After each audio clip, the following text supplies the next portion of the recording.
Okay guys, I screwed up big time. I let my grout dry, and that was just me and bad planning and thinking I could do a lot more grout than I was able to do.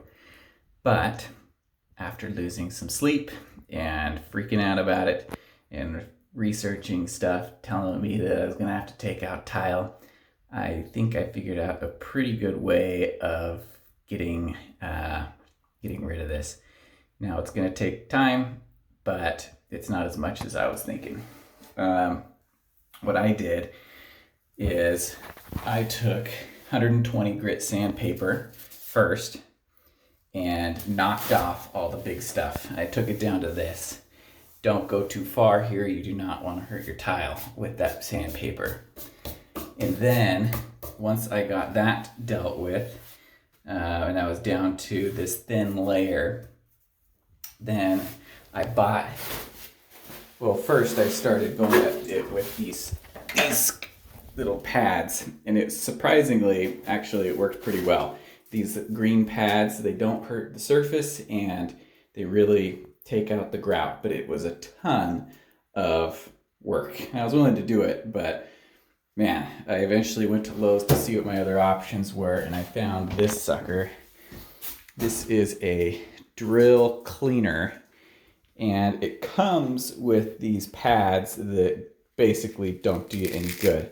But what I did, and I need to change this one for a new one, is I bought these Scotch pads, these pads right here, and I can get two out of one of these, and I just put it on here and cut it out with some scissors. And then with that, I'm able to do a lot better cleaning, and I'll show you that in a sec. Okay, so I've got this wet down, and I've got my pad cut out to that size, and I can just take that off, and it comes off pretty good. Now make sure to do a test of your tile, because this worked for mine, but I can't guarantee it's going to work for everybody. But it takes it off, even the bigger, somewhat bigger stuff.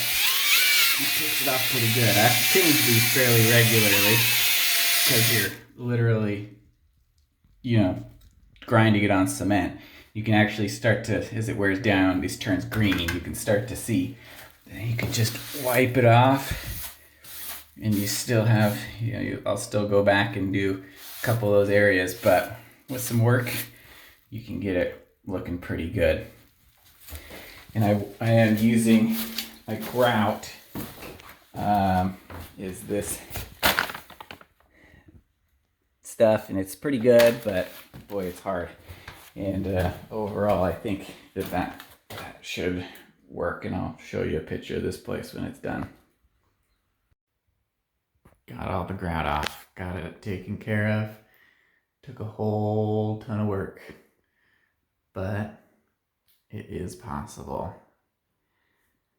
As I was talking about before, these are what I used. You're not gonna like me, but I use this a lot. Be super careful if you start using this stuff, but it's really necessary for like the corners, to get into those corners and get that out. For really big stuff, and then take it down to the point where it's just a blur or a haze. And then I took this to it. All of this is just with water. These I used a lot. I used a giant bag of these because they are very effective, but you rip them up pretty quick. And then once that is to the point where you think it's done, there's still a haze on it, and I took off the haze with some acid cleaner. It sucks, it takes a lot of work. You're gonna miss some Netflix at night, but get an audiobook and plow through it.